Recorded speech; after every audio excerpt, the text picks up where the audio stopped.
Ladies and gentlemen, The Kids in the Room Podcast! Kids in the Room Podcast! That's right, that's right. Brought to you by Move Faces TV. Let's go! All right. Hey guys, welcome today. We've got Wajid on the actual show today. Wajid, what's going on, buddy? Hey, brother. Good to see you, Tavares.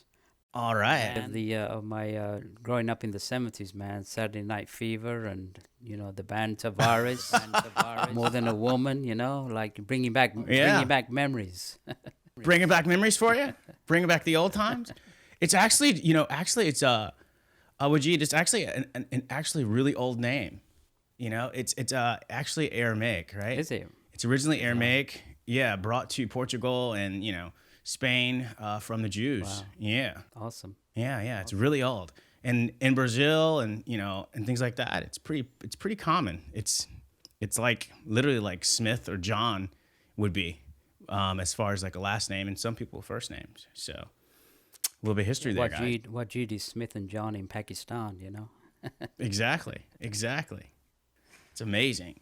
So what are you working on, man? Well, thank you for having me on the show. Last 20 years I've been working as a union actor and doing voiceovers, narrations, and small parts in movies. And I didn't make it big time, but I'm still a working actor, which is good. And right. But in my background, I've studied a lot of metaphysics, New Age philosophies, and I was inspired finally last year to publish a book called The Struggle for World Sanity.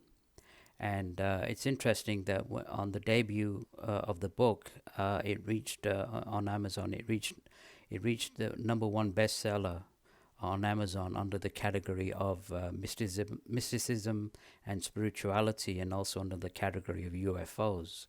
So of course, it didn't stay there at #1, but it just goes to show that people have a tremendous amount of interest in that subject: UFOs, mysticism, spirituality.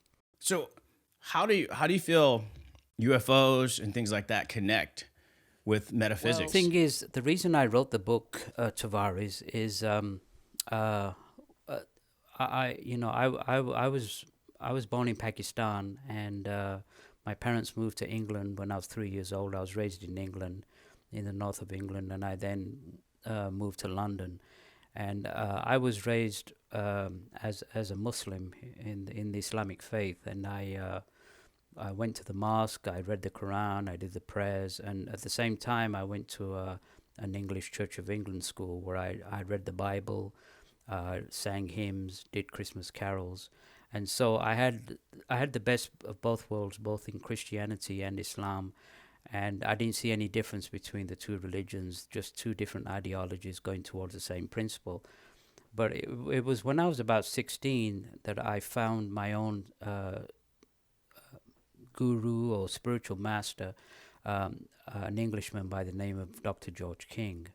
And I started following him and his philosophies, which finally inspired me after following him for over 40 years to write the book, and to let your listeners know that there's a tremendous amount of truth out there that hasn't been revealed to the public in general. It hasn't been revealed to your listeners. And so what I'm here tonight is to explain to you certain aspects of where we were as in the history of our race, what we're doing now, and what's going to happen in the future. And I don't have to tell you right now, but you know, and your listeners know that these are tough times on planet Earth right now. Not only because of COVID, but we have the endless wars. We got an economic system. The rich are getting richer, the poor are getting poorer. We got politics. We got not only in this country but other countries where you have two different groups fighting against each other and causing lots of turmoil in each country based on their political system. We've got military coups going on. We've got climate change. I mean, we got planet Earth is in quite a mess Wouldn't you agree with that, Tavares? I mean, I totally would agree that, there's some interesting things going on, especially now, um, with what we're dealing with in the world. Now, as far as, how does that all connect to things? Like, what does that look like? I'm still curious. I'm still humble. I'm still looking at things, trying to connect the dots. I think things seem unclear, right? Things seem unclear, and not as so obvious. I think there's a lot of conspiracies going on. I think there's a lot of legitimacy as far as some of these conspiracies. But overall, man, I mean, I think I can go wild. But I'm definitely here to, you know, hear what, your input or take is on this whole scenario because, you know, I think that might be interesting, because as I said, I'm trying to absorb what others are thinking of and trying to collaborate those in my mind with how I might take it, right? Yeah, I mean, I don't know about you, brother, but I know myself, my family, friends, everybody I know, they're going through some kind of personal crisis right now. Everybody's got something on their plate, and not only individuals, but the whole planet, I think, is in turmoil, because of what's going on. So, what I want to let your listeners know is no matter what they're feeling or what they see on the news, because the news just totally bombards us with depression and turmoil, and they quote the if it bleeds it leads, so it's designed. Everything is designed now just to keep us down, and what I'm here is to offer your listeners a light at the end of the tunnel to let people know that things are going to get better. They may not get better tomorrow, they may not get better in 10 years or maybe in 100 years, but based on the teachings that I got from my Yogi Master, Dr. George King, I'm going to offer something that hasn't been probably heard from your listeners before. So, just coming back to my master, he was an Englishman who, in his early 20s, he was a section leader for the London Fire Brigade during the World War II Nazi blitz that occurred on England. And after that, picking up pieces of dead children, it really bothered him why there's all this suffering that's going on in this world. And after the war, he decided to go within himself, and he got into yoga, not just hatha yoga, physical yoga, but he went really heavy into like pranayama yoga, mantra yoga, till he got to the point where he was practicing yoga breathing exercises and practices for 8 to 10 hours a day for 10 years on top of a job that he also had, till he reached a point where he actually raised his consciousness, where he was actually contacted by beings from other planets, higher beings. And through him as a medium, he received a lot of transmissions from these higher beings, the people who man these spacecraft, the UFOs that people talk about. And what I want to let your listeners know is, in these transmissions, these cosmic masters revealed a lot of information about where we came from and what's happening now and what's happening in the future. And so in the early 60s, he wrote a book called The Nine Freedoms, which your listeners can get on Amazon. And in the Nine Freedoms, at the beginning of the Nine Freedoms, he outlined the true history of the human race. Now, I'd like to go into that true history so that to bring you up to date about what's going on right now and what's going to happen into the future. Now, a yogi master of that caliber, like the masters from India, when they raise their powers, they can do tremendous things. Like they can go through walls, they can levitate, they have tremendous healing powers. And one thing my yogi master, Dr. King, was able to do is, we have energy fields around us called the aura, and he could look at your aura and read in your aura all your past lives, your current life, and where you're going to go from there. And he actually looked at my aura once and substantiated a past life that I was in, that I wrote in the book.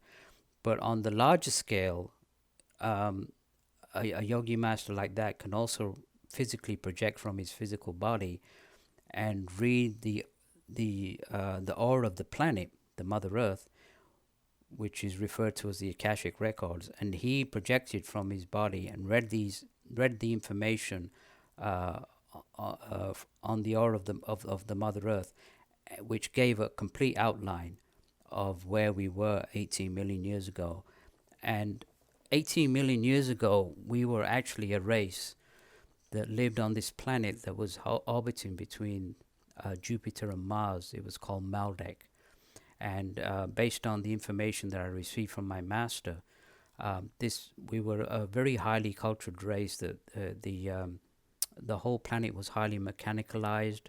Robots took care, so we were technically extremely advanced race, and they could control the weather. They had an abundance of food. The Bible talks about the fall of Adam and Eve in the Garden of Eden. And there's some truth behind that. It's just a fairy tale. But what happened on Maldek is there were a minority of scientists that had this great lust for power. And they invented a hydrogen bomb, which Dr. King mentioned, that was 10,000 times more powerful than the hydrogen bomb that we have on Earth today. And they exploded that hydrogen bomb and completely destroyed the planet Maldek. And so we, as a human race, are all extraterrestrials. We are remnants of that race on Maldek, and all that's left on Maldek today is the asteroid belt. And different planets in the solar system were approached, and the Mother Earth, being a planetary goddess in her own right, in her compassion, decided to accept the atomic mutants from Maldek and allow them to reincarnate upon her back 18 million years ago. And so at that time there was a race on Earth called Adamic man who cared for the people of Maldek, who over thousands of years reincarnated onto Earth. And then after thousands or a few million years later, the civilization called Lemuria came up. And Lemuria again was a very advanced race, more advanced than the race that we belong to right now. And they also went down in an atomic war. And after that, another civilization called Atlantis came. And Atlantis also, there was an atomic war on Atlantis. One side made and it's verified in a lot of the ancient Sanskrit writings, like in the Bhagavad Gita, the Upanishads, about these conflicts that happened on Atlantis. And one side had a controllable atomic ray called Indra's dart, and the other side had an atomic bomb called the Brahma weapon. And down fell Atlantis under the ocean, under the Great Flood. So in modern times, coming back now, right after the First World War and Second World War, we had the cold. We had the build-up of atomic weapons, for the fourth time in our race, and that's when the flying saucers were seen upon the skies of Earth, because there was a real concern that mankind was again about to destroy not only himself but the planet. And it was then that Dr. King was contacted by these beings and told about the fact that the Mother Earth was actually going to die because of the atomic explosions that were occurring in the 50s and the 60s, just after, during the Cold War between Russia and America. And so now, if it wasn't for the intervention, now, just to give your listeners an idea, we live on the physical plane, and if you study some of the Hindu or Eastern philosophies, Buddhist or Hindu philosophies, and most people know that when we die, we go to different realms of existence. And Dr. King projected to these realms of existence. He said there was 4 realms of existence below us called the low astral realms, and six realms of existence above us. And this is just on the Earth. So, scientists say that there's no life on Mars, Venus, Jupiter, and Saturn, on the physical realm, and I would have to agree with them. But these advanced civilizations that man these UFOs or spacecraft, we refer them to as cosmic masters, they live on realms of a much higher frequency, maybe on level 4 or level 5 on these planets. And Dr. King was also able to project to Mars and Venus and actually visit these civilizations that lived on the higher realms. And now science, with the study of quantum physics, has determined that there are parallel universes, invisible universes that science right now is not able to detect, because the science is still in its infancy. And so these beings who man the flying saucers, not only are they advanced scientifically, but they're also advanced spiritually. And they have been, and Dr. King has been receiving these messages from the 50s and 60s, warning the people of Earth that they were on their path of destruction. And that's what's occurring today. So wait, I just wanted to chime in here. So could you explain to me what is a yogi master, right? Well, a yogi master is somebody who's raised their consciousness with tremendous amount of discipline, self-control, like a martial artist. He becomes a master of the martial arts by training his physical body and his mental bodies to the point where he becomes so powerful that he dare not use his fighting skills, because he could actually kill somebody. So they use it for self-defense. Now, yogi master, there's a lot of them in India. There's a serpent power which in the East is called Kundalini, and we have psychic centers. So if you study any of the Eastern philosophies, you'll see that we have an aura, we have psychic centers, and what a yogi master is able to do is raise the power, the serpent power within the Kundalini, and raise it up to a higher psychic center, like the solar plexus center, the heart center, the throat center, the Christ center, up to the Brahma chakra. And when they do that, they have tremendous powers to the point where they become like superhuman, and that basically is a yogi master, that he can consciously raise the power of Kundalini, and is Dr. King says that is one of the main reasons why we are on Earth today, is to become the masters that we used to be. And one of the only reasons that we are on Earth is to raise our consciousness and become adepts or masters that we were in the past. And we've fallen so low that we just operate on lower centers right now, and we don't experience those higher levels of consciousness like enlightenment, cosmic consciousness, and ascension. That's basically what a yogi master. A yogi master is a knower. He knows everything. You can ask him anything, and he knows everything. Right. Does And that answer I think your question? Yeah, it does. I mean, it's really a thing where it's like, does everybody know that? And definitely make sure that people out there listening know kind of what that is, right? Because I think a lot of people probably have no idea what a yogi master is. So I wanted the master to clarify that. Right? So I think what do you say for those who think like, one, this is bullshit. Like, this is not real. What is this guy talking about? This sounds craziness. What would you have to say to that?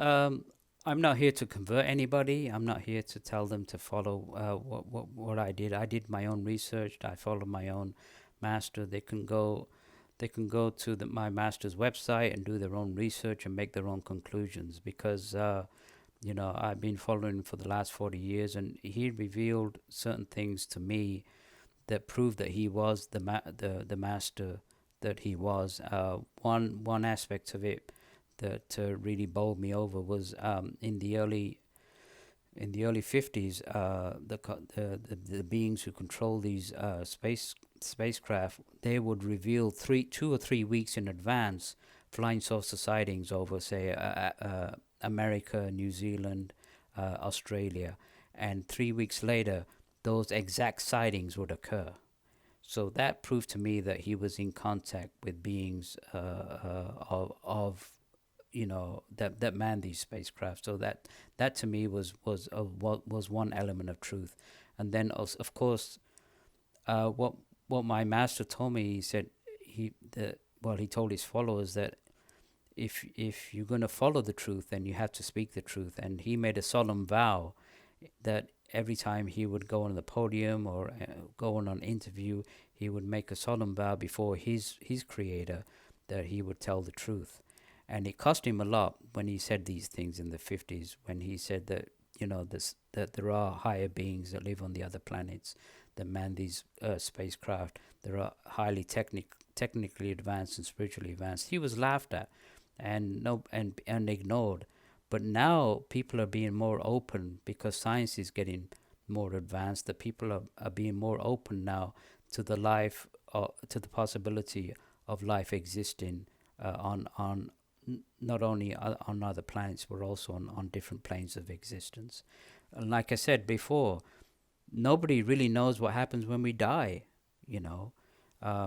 Some people have a good idea, but one of the things that the Cosmic Master said in some of the information is the fact that we need to reintroduce the concept of reincarnation as a teaching back on the planet. In fact, Christianity taught reincarnation till they decided not to.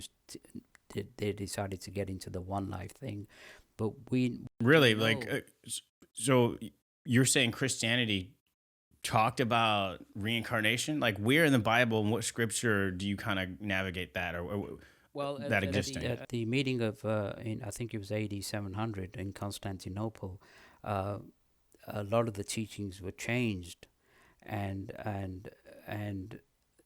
the elders of that meeting decided to take reincarnation out of the Christian teachings and put this one life principle in order to keep power.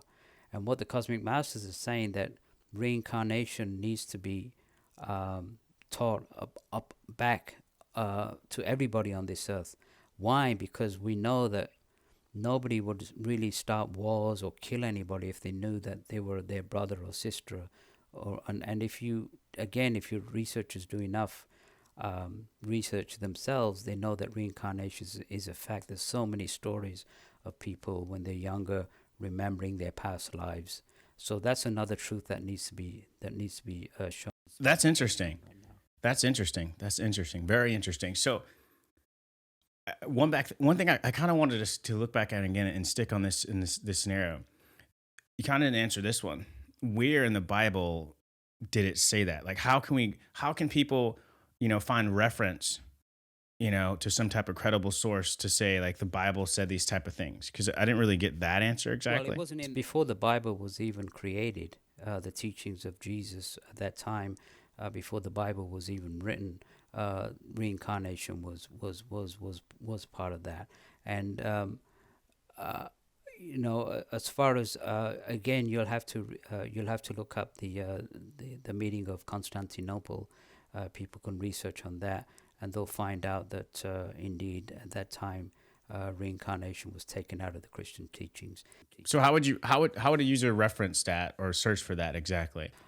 Just look up AD 700, the Constantinople, the meeting of the elders, and you'll see that information about reincarnation was taken out of the Christian church.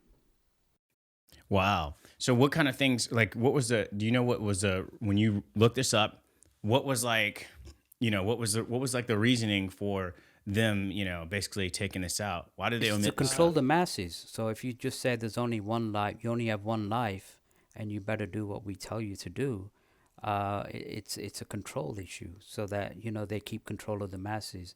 Like, if you don't do what we tell you, you're going to go to hell or die, and go into purgatory, and it's not like that. We have many lives that we come, and this earth room is a classroom where we come back, where we die, we go to other realms, we come back, we die, we go to other realms, and this earth room is a classroom of experience, and it's not just this one life that we have to live. How can we have one life to live when there's so much inequality on the planet? Was everybody born? If there was one life to live, then everybody would be born equal. But why is somebody born blind? Why is somebody born with cancer? Why is somebody born rich? Why is somebody born poor? And that's because, in their past, those are repercussions from their past life that they bring into. Why is it a child 3 years old can be a master pianist, or a musician, and or kid has an IQ of a genius. I mean, those things they bought from their past life. So it also answers the so-called inequality that happens on this, that people see on this planet. Right. That's really interesting. I think that's really interesting. I think like when I think about things like that, because you touched on something that's pretty cool. You mentioned some things about when you were younger, remembering, what you were or how you were reincarnated, right? You mentioned that a lot of people actually remember this. Like, can you give me some examples of that, of like this belief or this or some type of substance of reference? There was two incidences that I researched that were actually on TV recently.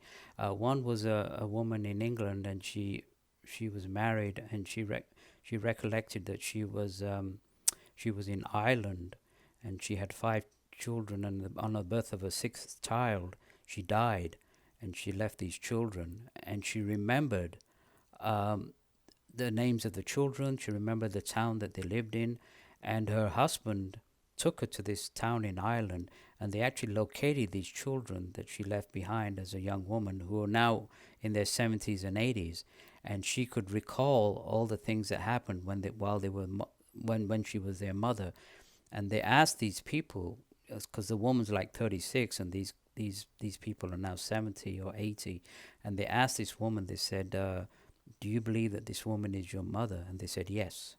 And there was another case of a young kid who remembered he was a fighter pilot in the Second World War, and he was down, and he remembered his squadron. He remembered the names of the people in the squadron, where he was located. The kid was 10 years old, so his dad again took him to that old squadron, and he remembered everything, and the names of the people that he was with.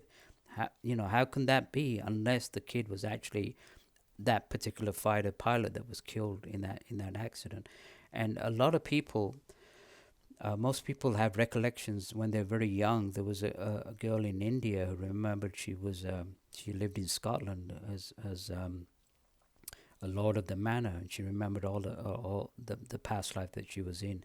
So these recollections come when you're very young, maybe like 3, 4, 5, 6 years old. You remember images and whatever, but as you grow, those recollections go away, and you just concentrate on this life. So what the cosmic masters are saying is that reincarnation needs to be reintroduced back to Earth, because it answers a lot of things. And like I say, with all these endless wars going on, people would think twice before they kill somebody, thinking that they could be their brother or sister or mother or father in the past life. Won't you agree? I mean, that's interesting. I think it's interesting. And I might have some other beliefs into that, and I don't know. I think it's interesting. I think the things are, when I'm thinking about this, is like, one, there's some conflicting beliefs, because depending on the religion that you're in currently, or how you were raised, there's some things that be conflicting with this type of like, teachings or religious or belief type of things that go along with reincarnation. And I think most people might have some, correlation to this, and there's some people who just like probably just don't, and they probably just like, this is nuts, this is ridiculous.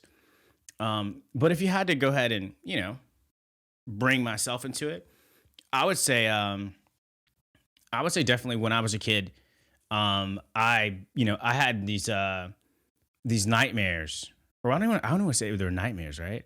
They were these consistent dreams that probably happened about, I would say, 6 times in my early childhood, and it was of me being an adult and an earthquake and then drowning. And when I was a kid, my mom, when she would like wash me and like put water over my head, I would scream like and claw her and stuff like that. And she was like, she used to say when I was really small, around like 2 and 3, and I have a great memory of my childhood. She would say like, "Oh, you always act like somebody's drowning you." And I just always remember those little small things. And I think for me, I probably say I was an unusual child as a kid. I was a kid that who remembered things from, the age of 6 months. I remember being inside of the little swing where you would just spin it around and it would go. And I remember, eating off of like Gerber, those little bottles and things like that with a little rubber spoon at the end of it and things like that. And my mom feeding me and then, turning around and then I would sleep and I'd fall asleep. I remember the first time I actually started where I actually stood and how it happened.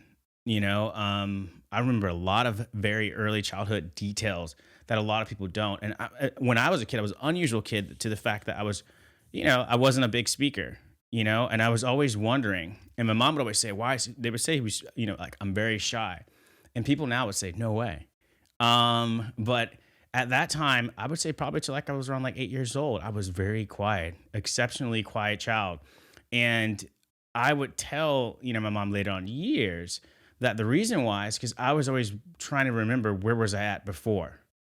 I told my mom, I was like, hey, I've always had this consistent thing where it's like, I feel like I've forgotten something and I don't remember, but I need to remember, but I don't remember.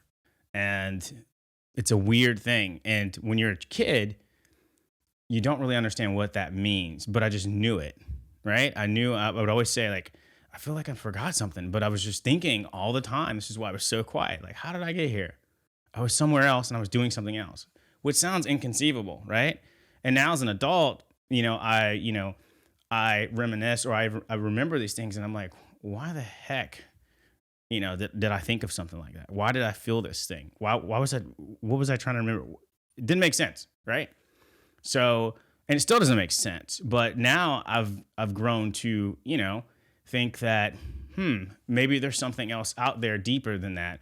At a really early age, I will say this, that there's a lot of people on my father's side who play, musical instruments and things like that. But I wasn't raised around them. So I would say probably around the age of like 15, I grabbed I got an acoustic guitar from my mom. She just got it from the pawn shop. She didn't want to invest too much into it. I grabbed it, she got it for me for my birthday. I started playing immediately. And she just was looking at me in the corner door, just saying, hey, maybe it's amazing how you just pick that thing up and just started playing. Because you were probably a very good guitar player in your past life, and you were just picking up on it.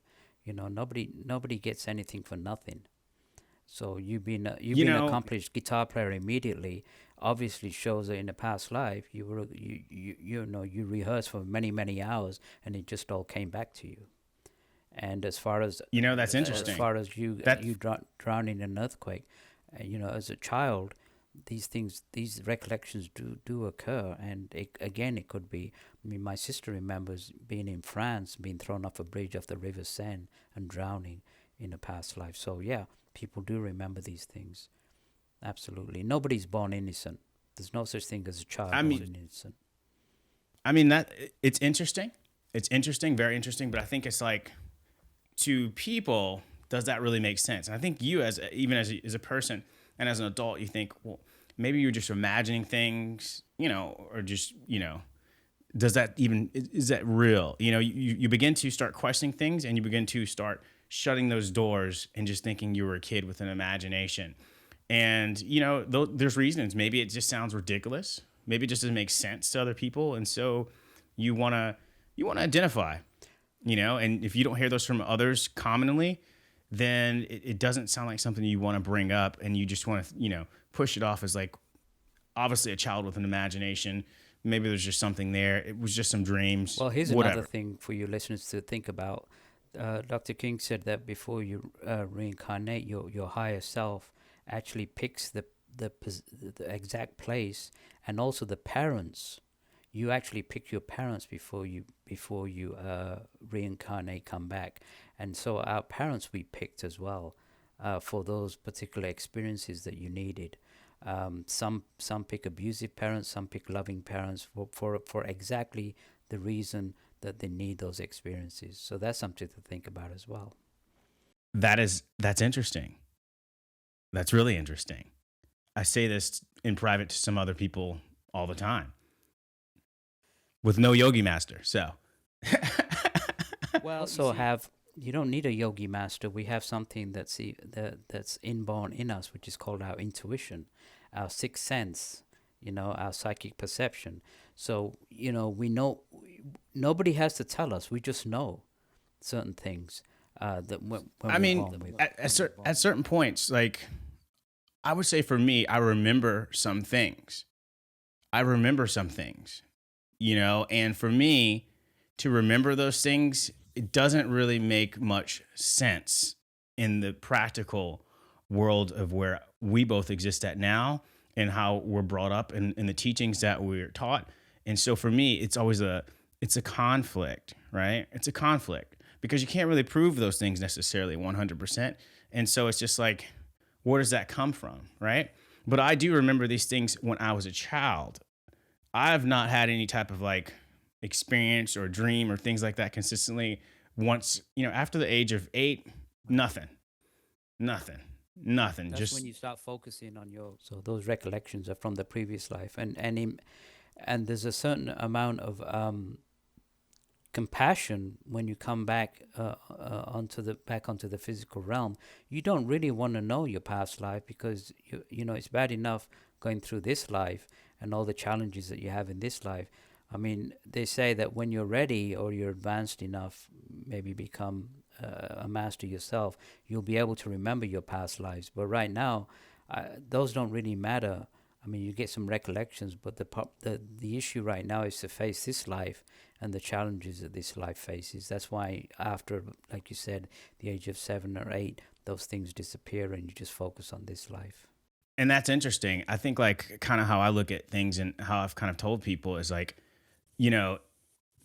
when you're thinking of things as far as like, for me, I think I just had these young, innocent type of dreams. They were odd because these 6 dreams happen through the age of around between like a really early age to around 6 or 8. It would just happen about 6 times. I had the same exact dream. It would end and begin at the same exact spot randomly throughout that time. And it would feel so vivid and it would feel so real. And it was just odd. And I remember just like literally just like I was sitting down and then I was thinking about something I needed to tell to my, parents and, and then it was basically about a girl and that somebody I wasn't supposed to be in a relationship with due to class. And I was going to confess and tell them. And I just kept on putting it back. And I finally decided, no, I'm going to do it. And so when this girl was going to arrive, I was actually going to, walk and, confess to her, hey, look, I'm really going to go ahead and do this. I'm going to tell them, that this is a thing. And when I actually, felt like I had enough courage to do it, I just remember just the ground and stuff shaking. And then like, there was like a kind of like an oil light with like flames in it. And I was like in this temple looking thing and it just fell and things started shaking. And I just immediately just by instinct just ran out this like kind of like a door thingy and went out and it was like a little bay thing. And then she was coming in on a boat with her mother and there was like these rice fields and kind of like a docky looking thing. And they were coming in as scheduled. And when I was just going there to meet up with this person, things just started cracking. The ground was cracking and I was just like jumping and running and I drowned. You were there, brother. You were there. And why would you get that in your early childhood? See, answer that question, And see that I think that was, so that's why I only like what you say correlates with me in some way because it's always conflicted me of like, hey, I was, I was a Catholic as an early kid, and then transferred to Christianity, later on in life, and this is kind of where I stick with in that realm. But I had these conflicting things.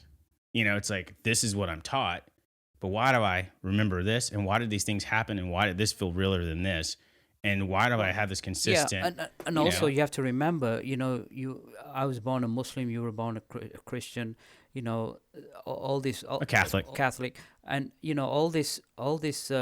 this like, people getting murdered over religions, the Inquisition, or Christians hating Muslims, Muslims hating Jews. If reincarnation, the truth of reincarnation, was taught to the world, they would realize that me, you, and maybe one particular race or one particular region in this life, but we've been different religions, different races, even different genders. Some people were men in a past life, may come back to learn lessons as a woman. So all that stuff, that religious dogma, just goes out the door. There's differences between religions and races, because we've been all races, we've been all religions, we're all one race. And that's also I want to let your listeners know that we come through in different experiences, but we all are a part of one race. We're the human race, and we're all connected together as one race. Oh, of course, exactly. But and we can always go deeper into that. But I think it's like, the whole idea and I wanted to highlight this, the whole idea of this whole like race thing, that's kind of recent, right? I mean, that kind of kicked in with colonialism. That's been for millions of years. That's not just recent. But it was never called, you were never called a race, right? It was more about tribes, right? Not about what your phenotype necessarily looked like. You could be looking like many different visual phenotype variances, but you weren't considered a different race based off of those variants, right? You could be a Moor, right? But a Moor didn't have a distinct thing. A Moor of the times when the Moors were roaming and ruling Europe, they didn't look like a distinct thing. And now we've kind of separate those two things or visual phenotypes into two separate things. Now, when you say a Moor, in this day and age, we would confuse those now as two separate things. We would call one an Arab and the other an African, right? These are the two visual phenotypes of the Moors at a prehistoric, as like an ancient time, right? So those variances now are not the same, is what I'm saying. So what I mean is like they weren't considered necessarily a race. They were just tribes or regions, but it didn't matter so much off of your phenotype. It wasn't exactly, you're exactly this and that, you know what I mean? Like Egyptians were just Egyptians, and then there was different tribes. Timbuktu, there was different things going on in Asia. There was different things going on in Europe. There was Genghis Khan and things like that. But even the Turks, they're very intermingled culture, right? It's a lot of admixtures. I mean, you guys have it in northern parts of Pakistan. There were some Turkish tribes that came through there. So some of that, DNA of Genghis Khan, has contributed to that bloodline, and many others, right? Ancient Mesopotamia. So what were Mesopotamians at a time, right? Were they the same people now? Yeah, but what I'm trying to say is it doesn't matter what culture or what race is. There's always going to be this. I want to also let your listeners know there's no such thing as all these wars and hatred and all that. I think there's also an invisible war going on behind the scenes between the forces of light and the forces of darkness. And I think the forces of darkness, they want this split. They want this split between races. They want this hatred between religions, because it gives them impetus, the suffering and the hatred and the energy, they feed on that. And then at the same time, we have the forces of light trying to stop and sending out power. And that's what's needed these days, is to send out power and energy and light to help raise the planet and not to bring it down. And so that's the kind of crossroads that we're on right now. And so if the truth of reincarnation, that one thing has to be taught. And another thing has to be taught is that, we're also, astrologically speaking, we're in an age now called the age of Aquarius. We just come out the Piscean age, and the age of Aquarius is demanding that mankind come together in peace, cooperation, and understanding. And all this past bloody history that we created over the centuries has to stop now. And if it doesn't, then in the future, those that continue this will not be able to live on this planet. They will be removed. And the people who do cooperate and who will be spiritual and who bring a spiritual brotherhood to mankind will be able to stay on this planet. And that was prophesied by my master and other people. They've talked about a new age coming to Earth where there won't be atomic bombs, there won't be this war, there won't be this economic system. And so that's another reason why I wrote the book, to let people know that it's time that we need to raise our vibrations and rise in peace and go back to where we used to be, living in peace and harmony, and not this madness that's going on right now. I mean, I could agree with you totally. And I think anybody with a common sense mind of being reasonable would be able to understand that there's been some type of like control, mentalities that have been well thought out. But if you go back really far, if you go back pretty far and you go back to the Romans kind of started this structure where they just copy and pasted this system-like structure throughout Europe, right? When they went into, Northern Europe and things like that and the Germanic tribes, they weren't living like the Romans were, They were living in more prehistoric, than the Romans were, you know what I mean? With like, they didn't have toilets and all this stuff like that in the buildings and things like that at that time. And so what the Romans did is they copied and pasted their system throughout Europe. And then Europe, those different places that may have, been doing things more of an archaic way, they began to learn those ways of the Romans. And then they got smarter and used those same practices. And then they started building up, their areas.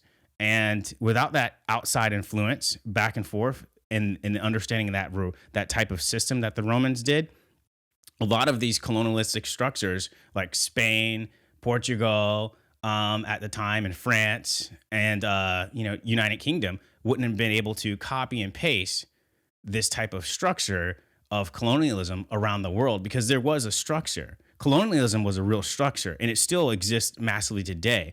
And I think what I was going back to is those type of mentalities as far as like what we think of races of today, which is still really confusing, was taught and was structurized by those same powers that be in small groups a long time ago. And they copied and pasted a structure. One was used with religion.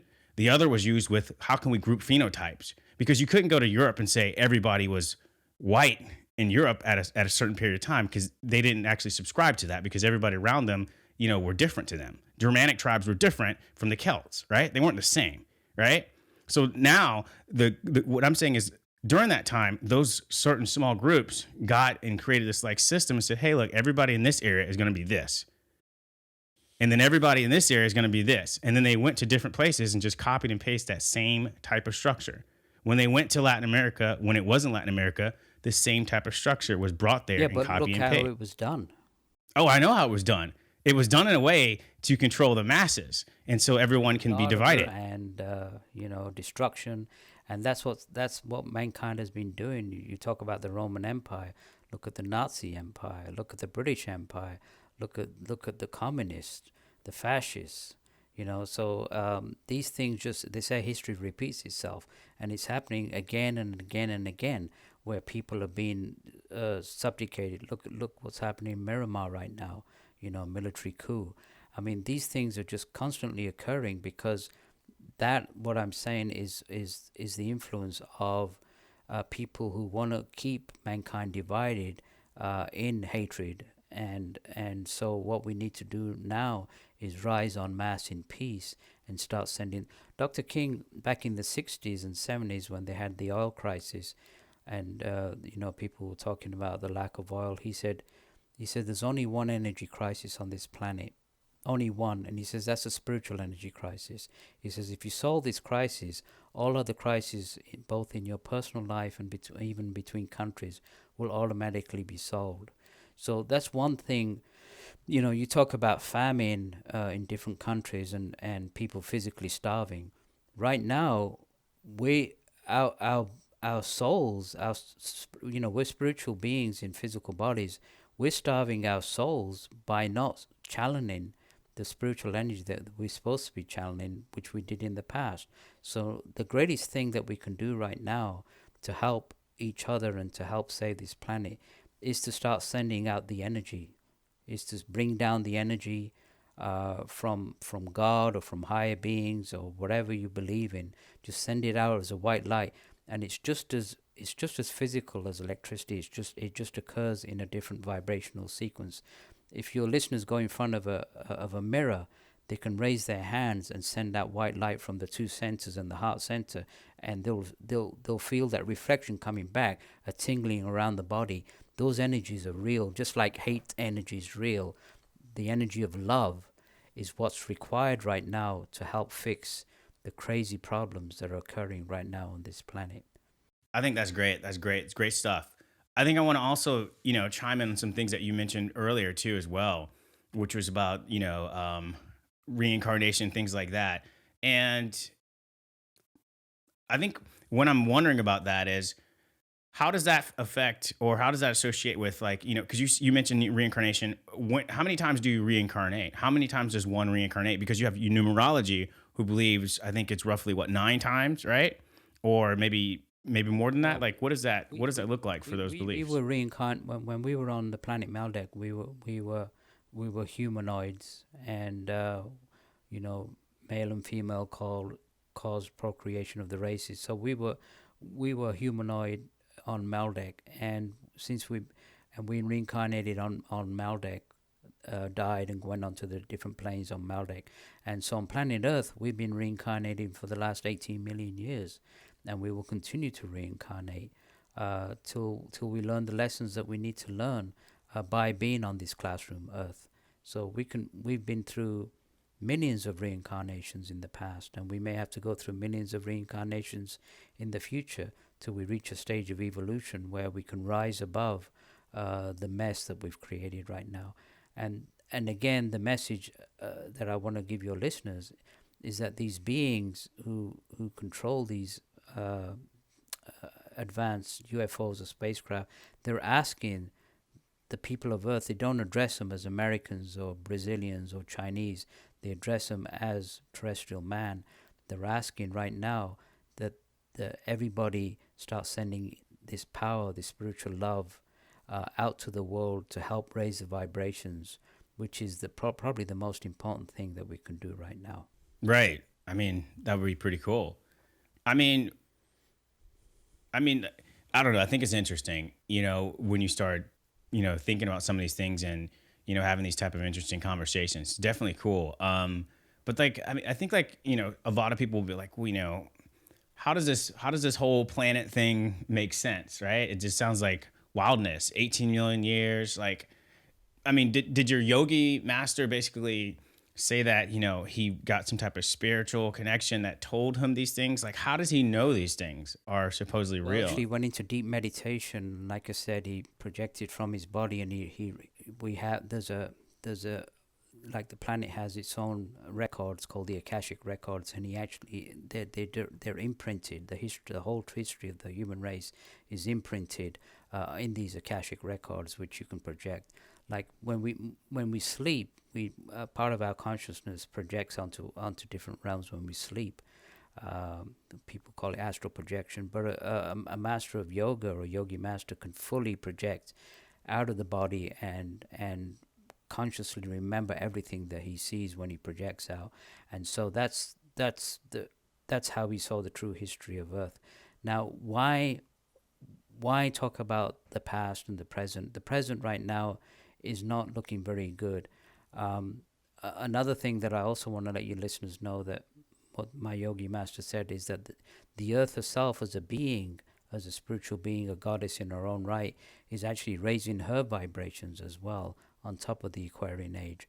So the vibrations of the planet every year are being raised. So we have to go.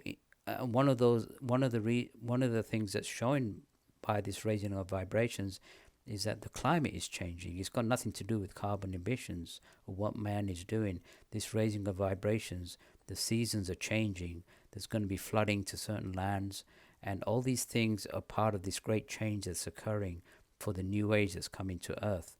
And so if we don't raise our vibrations and send out the energy, then we will eventually get to the point where we will be removed from this earth to maybe we will reincarnate on a younger planet in the solar system. That's what's been prophesized. And so, like for myself and a lot of people, I try to send out energy every day. I belong to a group. There's people from like 50 other countries. We get together and we pump out the energy for the world. And if people are interested in joining us, they can go to the website, 12blessings.org, the 12 being numerical. And that's one thing that I'm doing to help raise the consciousness of the earth. And what the masters are saying is, you don't have to join any particular group. You can be of any religion, of any race. All they're saying is just send out the power right now that's needed to help balance this madness that's occurring on this planet right now. And that's interesting, but like, I don't know, I think like, I don't know, there's so much information out there. There's so many people that, have, said they have this like spiritual awakening and power. How do people know what is real and what's not, what's kind of bullshit and what's honesty? Do you know what I mean? Like, there's just a lot of information. Numerology has been around for a really long time, and it has its own beliefs and practices. And like I was mentioning earlier, they're saying like roughly around 9 is your last life cycle, most likely. And then like your Yogi Master or whatever, I think is basically saying, and mark me if I'm wrong, saying that there are, 18 million years and things like that. And we might come back multiple times. So how do people know what's fiction or false? Like, that's a very good question, because there's so much out there and it can be very confusing. And so I just let your listeners know that they need to do their own research. And, in my book, I write that the greatest lie detector that we have, on the planet is our own intuition. We can tell, we have this sixth sense, this intuition that can tell us if somebody is telling the truth or not. If they want to research my master, they can go to his website, which is aetherius.org, aetherius.org. So I was recently interviewed on another podcast by another host, and she did her research. She went onto the website. She checked it out, and she made her own conclusion. So I'm not here to tell your listeners what they need to convert or anything like that. I'm just saying, do your own research, do your own homework, and then make up your own mind. But I can assure you that if they do, then they'll be quite amazed at some of the teachings that Dr. King did come with during his stay when he was on Earth. And these cosmic transmissions, one of them actually became a book called The 9 Freedoms, which you can get from Amazon. And it outlines not only the history of this planet, but also it outlines the complete evolutionary cycle that we have to take to stay on this planet. So again, I leave that to the discretion of your listeners, whether they want to research it or not. Because you're right, there is so much misinformation out there, and so it's a case of sorting the wheat from the chaff and making up your own mind into what you believe is true and what you believe is false. And that's great. I think that's a solid way of doing it. I think everybody's going to come up with their own type of vision or answer to these things. Some people will think it's just ridiculousness and just garbage, and some people will think, sure, some people this will resonate to some people, but I don't know. It's interesting. It's really interesting. I think there is a spiritual renaissance occurring. People are opening their minds up. They realize that materialism is not the answer. That there's more to the material life. There's more to paying the bills and mortgages and debts and all this stuff that just holds people down. The Cosmic Masters said the economic system of this world is like a cancer to spiritual man, and more people are realizing now that the spiritual is more important than the material and the physical, because that's what we are. We're spiritual beings in physical bodies, in physical worlds, and so we need to go back and become those spiritual beings that we were. And people are realizing that. More people are awakening to that. I'm sure you probably had your own feelings as well on that. I could say I have. I could say I have. I could say I have. I mean, it's interesting. Again, it's interesting. I think I wanted to also touch on that. You mentioned some things about, the whole ET realms and, we can't see those realms, etc. Um, you know, which is interesting because I've had similar conversations with other people, even on the podcast, where it's like, what does that realm look like as far as like, because like there's dogs can sense things, right? Dogs can sense things that we can't sense, but it doesn't mean that it doesn't exist. But to us humans, we have these senses that we kind of rely on as proof of facts or fiction. So this is kind of what we rely on if something is real or not. We rely on those senses that we have. Anything outside of that, we kind of don't subscribe to it until we find some type of proof through some science, and we kind of make these hypotheses of, hey, look, we found this thing called dark matter and et cetera. And then we kind of validate it in some way until somebody else comes up and debates that it doesn't exist and this is rubbish and there's a new way of doing things versus Einstein and et cetera. But I think it's interesting. What do you have to say about these universes? Like, how does that work? Like, why would we see, for example, a spaceship or an alien craft in our plane sometimes, and then sometimes not, if they're just existing in different planes? How would that translate? Like I say, these beings live on the higher realms of the planets, and what Dr. King said, that there are high civilizations on Saturn, on Jupiter, on Mars, Venus, the whole solar system, except for Mercury, has higher beings living on there that man these spacecraft. And it's very interesting that you said that they have the ability of these spacecrafts to actually materialize and dematerialize on different realms. So some of these people who have seen these spacecraft actually on the physical realm, they suddenly disappear, and so they have the ability to go from realm to realm, and so they can, to them it's disappearing, but they've actually gone to a higher vibrational sequence onto another realm. So they have that ability to do that.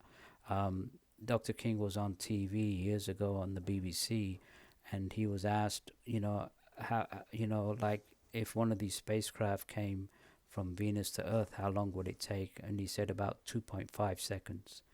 That's the kind of speed that these spacecraft can go through. That's how highly advanced they are. And you're right, they can go through different realms.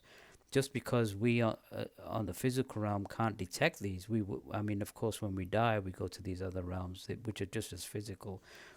We don't have the instrumentation right now to detect these realms, but people, like you said, who are psychic can detect these realms. They can see people who have passed away. They can have contact with their parents or even their animals that have passed away onto the other realms. So again, that intuition, that psychic sixth sense, is something that's way more advanced than any scientific instrument, which is inherent in us.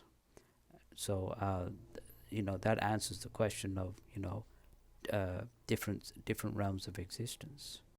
That's interesting. So basically, you're saying that these beings have this technology to switch to different planes or different dimensions at will within seconds. And so this is why you're saying the explanation of why they can appear in and out of things so fast that we can't even, acknowledge.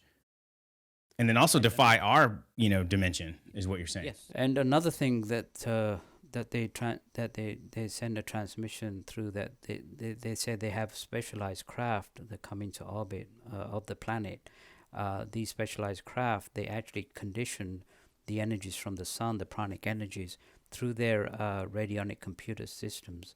And what they've said is that they have, like, if you look at basic terrestrial science, Tavares, with a GPS satellite now, you can pinpoint anybody on the planet with a cell phone. That's just basic terrestrial science. But if you advance that like 2-3 million times, they've said that Dr. King actually went on this particular spacecraft. It's called Satellite Number 3. It's about 1.5 miles long, and he met the people who man these craft. And what he was told is that they have a complete, we have thumbprints which are unique, right? Each one has a unique thumbprint on the planet. On their computer systems, they have the individual frequency of every man, woman, child, plant, animal, fish, everything on this planet in their computer systems. So they have a complete dossier of all live streams on this planet. Now, why would they do that? Because they're able now, with these instrumentations, because they're highly spiritual as well, is that we can think of these beings with the speed of thought, and they can transmit this energy through us, which we in other words, they're giving to us more power that we can channel through us than we could in the past as part of the spiritual renaissance. So they're not just here to just appear and disappear. They're here actually for a purpose, and that's to help us to raise our vibrations. And all we have to do is think of them, and they will transmit that energy to us from their highly advanced radionic computer systems. And so I think this is a fantastic story of hope, because now we can look up to the skies and think of these great beings who will send energy through us through these dark days that we're going through. And that's another reason why they're in the skies at this time as well. So there's going to be people out there that are going to say, like, well, how do you know these aren't like demons or whatever may be? And like, what the heck would be their purpose? And why hasn't everyone seen them if they exist? Well, that's a good question. And, flying saucers have been sighted over millions of years. There's been even descriptions of alien in spacecraft in caves, which are thousands of years old, and there's even been paintings of the Star of Bethlehem was actually a spacecraft that was over the stable. So all these things are valid reasons of the existence of UFOs. Now, because these these things make sense, right? But like, I kind of want to chime in and say, but there's a lot of pushback on that. There's guys like, Elon Musk, who said on the Joe Rogan show, aliens, he hasn't seen any, and he's been dealing with space a lot. And if they exist, he said something on the Joe Rogan show recently where it's like, it was, they're quite shy, right? If they're out there, they're quite shy. Why don't they just come and show themselves, right? Well, Tavares, just because you can't see them doesn't mean you can't believe in them. I mean, a lot of the NASA astronauts, Edgar Mitchell, and a lot of those that went to the moon, they had sworn statements that they were followed by flying saucers. Now, NASA kept that secret. They didn't. They put a red tape on it. And so but why would a guy like Elon Musk say that he's never seen them, and I don't know, they're kind of shy? Like, shouldn't he have seen something? Well, the thing is, like you say, I don't think they're shy. They're here. They're just living on realms that we're not aware of. Sometimes they will come into the physical realm, but what they're saying is they can't come to us. We have to come to them first. In other words, they're more highly spiritual than we are, so they can't make a move to us unless we make it. They said, look, if you want a sign, then why don't you give us a sign? Why don't you accept these energies that we're sending to you? Why don't you raise your vibrations and cause peace on earth? And if you bring some peace on earth, we can openly come among you. What if they landed tomorrow? What would the first thing that we would do? We would try to, kill them or throw a hydrogen bomb at them. That's the way our mentality is. So they're not willing to openly declare themselves right now. They want mankind to stand up there on their own 2 feet and take their own actions. They're not going to suddenly come down and fix everything for us. It's the law of karma. They can't do that. We made this mess that we're in, and they're not shy. They're just not appearing as much as people think they are. But there's been a tremendous amount of sightings around the world, and people have been, and like I say, my master was in direct contact with these space beings. So just because Elon Musk hasn't seen one doesn't mean that they're not there. Thousands of people haven't seen them. But I can also assure you that if you want to contact these beings, you can do so with your mind. Now, you may not get a message from them. You may not even get a sighting or a sign, but they will send spiritual energy through you. And that, to me, is tremendous proof. You just have to do it. Try it yourself, and you'll see that these energies are real. And you're saying something else, like that you could be on the, on Mars or whatever it may be, and you're saying in another dimension that we can't see. There's something there. Is that what you were saying earlier? Yeah, I mean, this silly, going to Mars looking for life, it's a waste of time and money. If they spent that money and time trying to, fixing all those billions of dollars, if they focused on helping, the poor and the economic situations, the wars. That's what mankind needs to be doing. Is they don't need to be exploring Mars, because Dr. King said that the mankind could settle on Mars for 200 years, and he still won't be able to detect the higher beings that live on Mars, on the higher realms, till they would appear to them. But he could be there for 200 years and not detect any. So what are you saying? They're there. Dr. King says basically these so-called aliens. They're on a high. They're on a higher vibrational sequence. But we can't see any infrastructure from them or anything because they're on a higher frequency. They can walk right by us. Right, exactly. Just like. And why would they specifically be on Mars and not Earth, or what does that look like? Is it another planet? Again, on Earth we have higher vibrational sequences. We have 6 levels of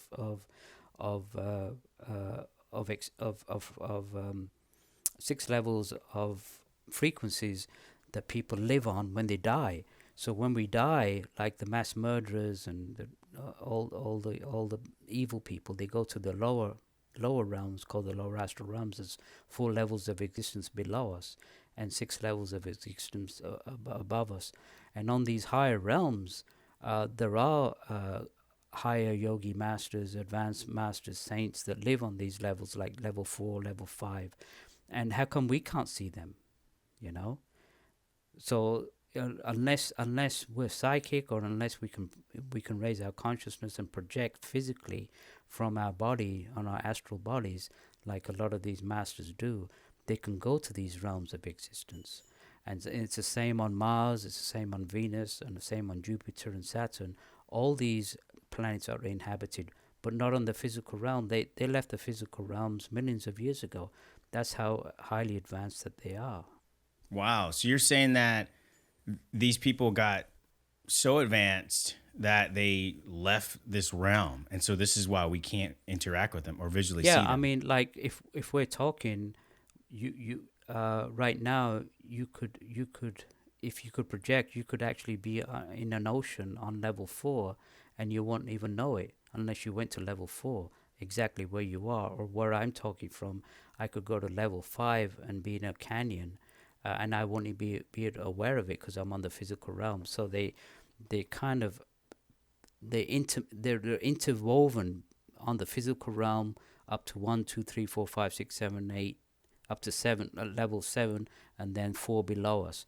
So these realms are actually real.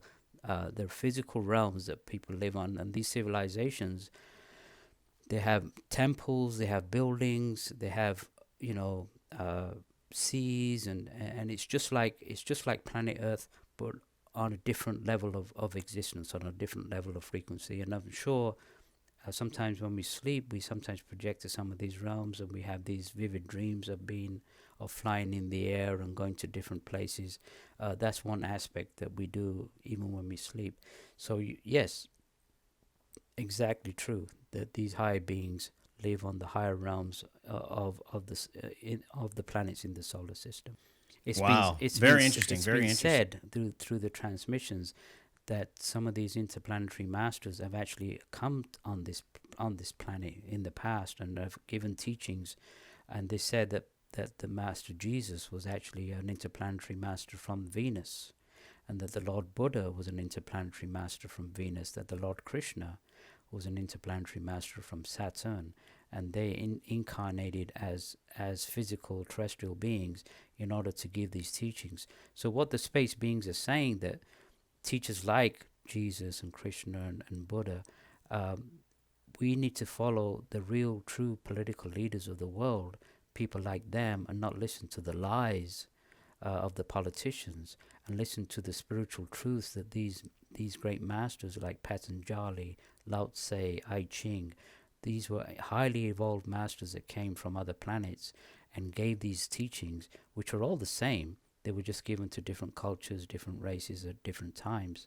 And we need to go back to the spiritual laws that that we've ignored. And one of the greatest spiritual laws that we're ignoring is sending out this energy to not only raise the vibrations of everybody and give healing, but also to raise our vibrations.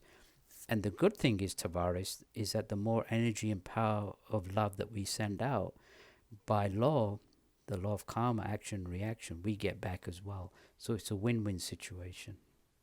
So all this conspiracy of demons and abductions, they're all built on fear. And what I'm trying to say is that these beings that are on these higher realms that control these spacecraft are actually highly scientific, but also highly spiritual beings who actually love the race called the human race.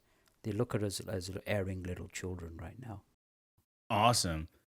Definitely interesting. But like, how do people not know? Like when there's things like, in our past or even now where people say they've been possessed or things like that, what are these? How do people not know that these quote unquote aliens are not them, or these other beings are not them? Who would be the so-called demons and etc.? I believe in demons.